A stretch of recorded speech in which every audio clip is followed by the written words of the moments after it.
Здравствуйте. Сегодня я продолжу работу над иконой, которую мы рисуем на бумаге, на акварельной бумаге. Если помните, в предыдущем видео мы сделали такую вот заливку. Мы сделали в прошлый раз заливку. Сейчас я вот смешиваю красную краску с синей и немножко добавлю туда охры. И у нас получается такая коричневая краска. И сейчас мы сюда добавим, вот у меня немножко есть, немножко это свежие, сделала только что вот яичную эмульсию. Я добавляю яичную эмульсию сюда, приблизительно вот чайную ложечку, потому что я сделала, потому что я хочу делать вот рисунок, и как бы краска должна быть у меня не густая очень, а такой средней вот сметанной консистенции. Она и не густая, и не жидкая.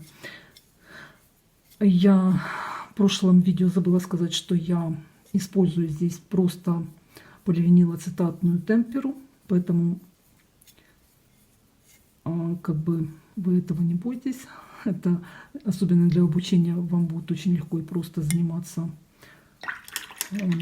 на каком-то этапе вот такими вещами без растирания пигментов, потому что я понимаю, не каждый даже хочет этим заниматься, особенно когда идет период обучения и хочется получить быстрее результат.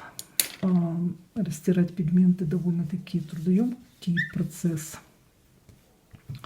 Вот, я приготовила такую красочку, и сейчас мы берем кисть. У меня такая вот есть второй номер и третий номер. Я сегодня вот снимала видео, где я рисую Святого Николу, вот тоже по вот этой же прорези, но просто темперными красками, без добавления яичной эмульсии. Сейчас вот у нас здесь идет прорисовка той прорези, которую я делала вот в прошлый раз, и мы работаем с яичной эмульсией. И что я хочу сказать, если вы будете смотреть то видео, то вы обратите внимание, наверное, на то, что когда я там рисовала, я очень часто окунала кисть в краску, потому что краска быстро как-то на кисти исчезала. Она не имела такой вот пластичности, как вот сейчас я это вижу на этом изображении. То есть краска буквально скользит вместе с кистью по листу бумаги, в то время как там она без добавления яичной эмульсии, она просто очень так туго ложится, и нужно даже какие-то прикладывать усилия, чтобы у нас получился мазок. Тем более бумага немножко шершавая, потому что это акварельная бумага. Но здесь, как вы помните, я прокрывала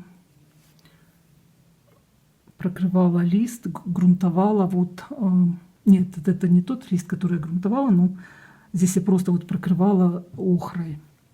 На том листе, который я грунтовала, я еще ничего не делала. Я подумаю, что мы там можем сделать, и я сниму какое-то для вас тоже интересное видео, где мы будем продолжать изучение вот технических особенностей работы с натуральной темперой и поливинилацетатной, потому что, в принципе, и те, кто пишут иконы, и те, кто просто занимаются живописью, те вещи, о которых я буду рассказывать на своем канале, они могут быть вами использованы в любом случае.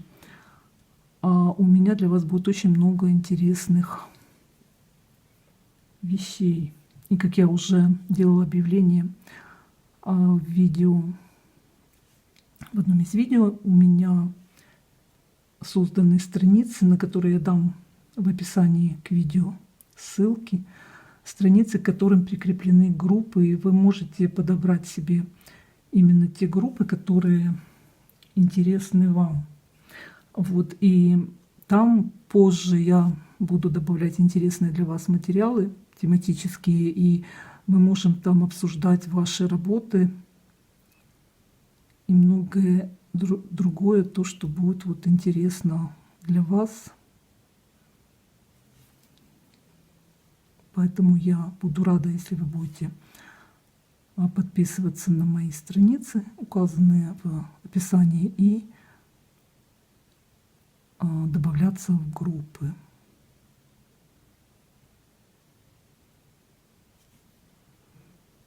В группы, которые будут вам интересны. Вот здесь вот я уже могу сказать, что если сравнивать с натуральной вот темперу с поливинилацетатной, хотя это тоже поливинилацетатная, но вот именно добавление яичной эмульсии делает ее ничем не отличимой от той, которую, если бы мы брали, просто вот растирали пигменты. Поверьте мне, что я работала, используя и такие материалы, и то есть и работала просто вот используя поливинилацетатную темперу с яичной эмульсией и пигменты, и в каком-то смысле иногда это даже лучше. Конечно, если мы будем сравнивать по богатству каких-то фактур, то пигменты не идут ни в какое сравнение, потому что они очень дают богатейшую растяжку различных фактур, особенно если это такие пигменты, как глауконит, малахит, ну и многие другие. Я даже их иногда использовала в таком виде, не совсем там растертом, а в таком, как вот они есть, потому что я просто брала их в сочетании с клеем ПВА, и для того, чтобы они лучше держались, ну вот если они очень крупные, я вам потом просто покажу это когда-нибудь на примере, ну непосредственно вот мы тоже можем даже на бумаге попробовать, как это работает. Это очень интересно. Вот, так что буду рада всем, кто подпишется на мой канал, и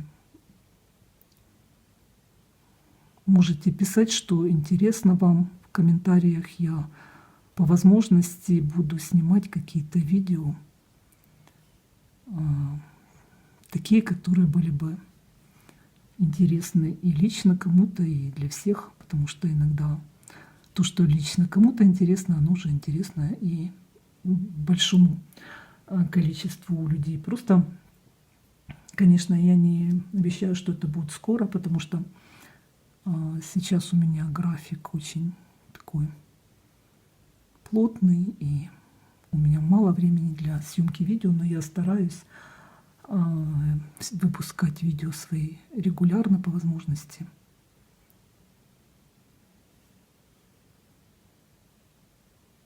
И благодарю всех, кто подписался на канал, и кто подписывается или даже просто смотрит мои видео. Мне очень приятно, что вы меня таким образом поддерживаете и мотивируете, потому что, знаете, когда у меня был такой вот период, когда я делала видео много, и они у меня, понятное дело, возможно, они у меня не очень качественные. Я очень долгое время и технически как бы какие-то вещи осваивала еще и не понимала многих других вещей. И сейчас я в процессе обучения, потому что я понимаю, что постоянно нужно как-то изучать новые вещи для себя.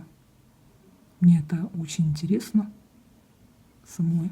И когда у меня будет возможность, я хочу и технически улучшить свой контент, и по другим параметрам. Но я очень благодарна всем за вашу поддержку, потому что это очень важно для меня сейчас.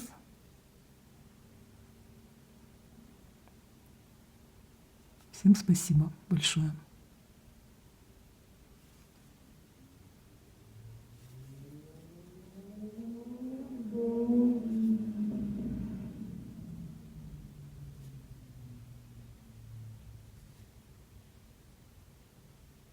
Краска очень пластично ложится. Я просто всегда вот восторгаюсь, когда работаю с натуральной темперой, потому что вот реально нельзя ее никак сравнить с просто с поливинилоцетатной темперой, потому что она ощущение такое создается, когда рисуешь той краской, вот, что идет большое сопротивление вот со стороны кисти, бумаги и всего, что только может быть. И в то же время здесь это просто вот как бы ощущение, что кисть сама ведет руку куда-то по бумаге. Так что пробуйте, экспериментируйте, потому что важно даже вам попробовать не, как бы не доверять моим словам, а испытать это на своем опыте. Это очень важно. Потому что когда вы это почувствуете, то у вас, возможно, появятся свои какие-то идеи творческие. И,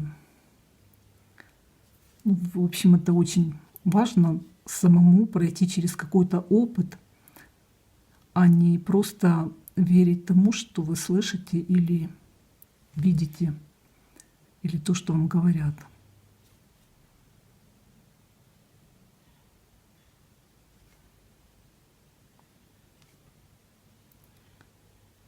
Так.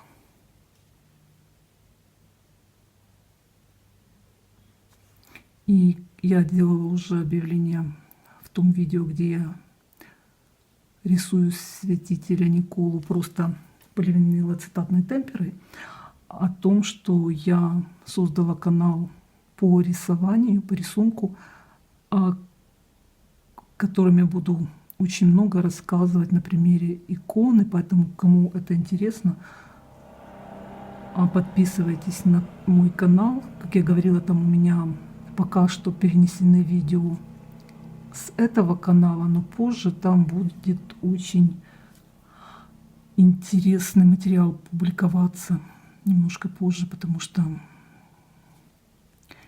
я как бы не могу все сразу сделать, а у меня там перенос идет по каналу, где у меня будет все по...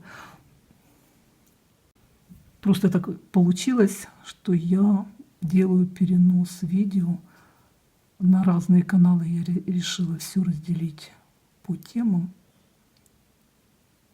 Не знаю, насколько это хорошо, насколько это правильно и насколько это будет для меня успешно. Но вот пока я приняла такое решение, и я сейчас над этим также работаю.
Кто не видел мои видео, где я рассказываю о том, как вот можно натренировать руку, чтобы вот делать такие линии, то посмотрите, у меня там есть плейлист с упражнениями вот специальными для иконописи. И обратите на него свое внимание, потому что кто конкретно хочет заниматься иконописью, то там очень много полезных вещей, которые вам пригодятся именно для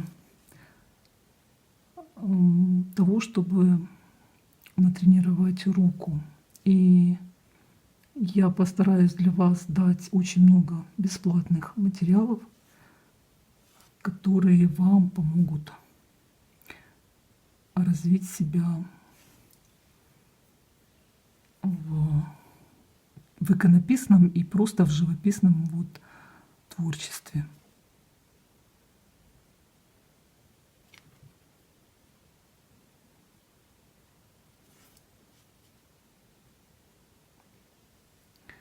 И я позже, как я и обещала, я расскажу вот разные еще приемы, покажу технические приемы, которые вот вам помогут в освоении вот натуральной темперы и поливинилацетатной темперы. Просто мы будем пробовать аси сделать именно краской. Может быть, когда-то и золотом, я пока не планирую, но возможно, когда-то мы попробуем и золотом, когда у меня получится это по моим обстоятельствам.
Вот удивительно просто, как пластично краска ложится. Я просто давно не работала с яичной эмульсией, с темперными красками. Вот и сейчас как-то так вспоминается все это, и очень приятно работать с такой краской. Поэтому пробуйте. Я думаю, что вам понравится тоже.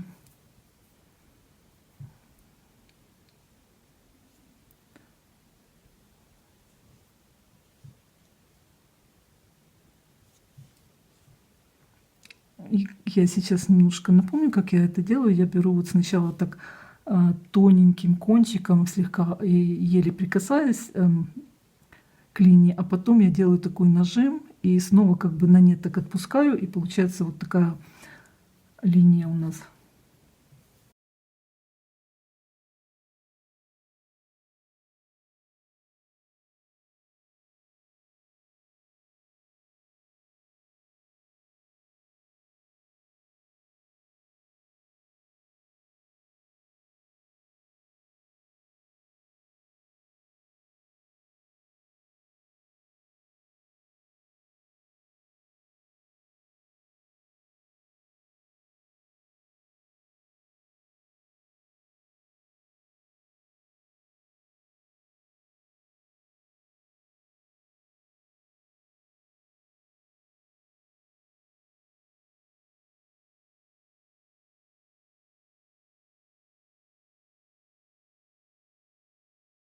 Еще немножко мы сейчас поработаем, и я все отправлю на просушку, и уже в следующий раз мы немножко будем работать с тенями.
Я здесь вращаю так, как мне удобно, потому что я со штативом здесь, и мне плохо видно. Главное, что плохо рука достает.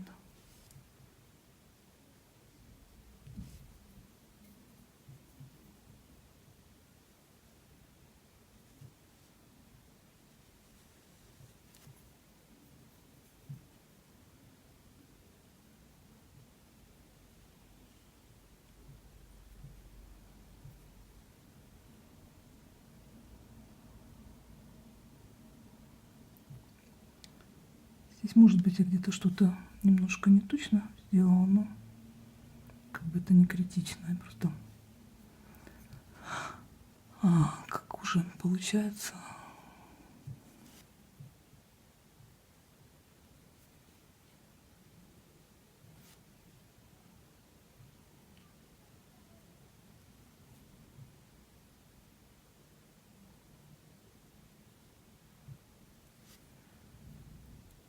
Все.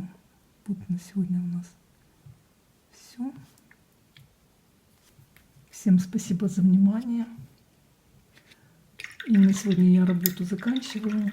Всего хорошего, до новых встреч. В следующем видео мы продолжим работу.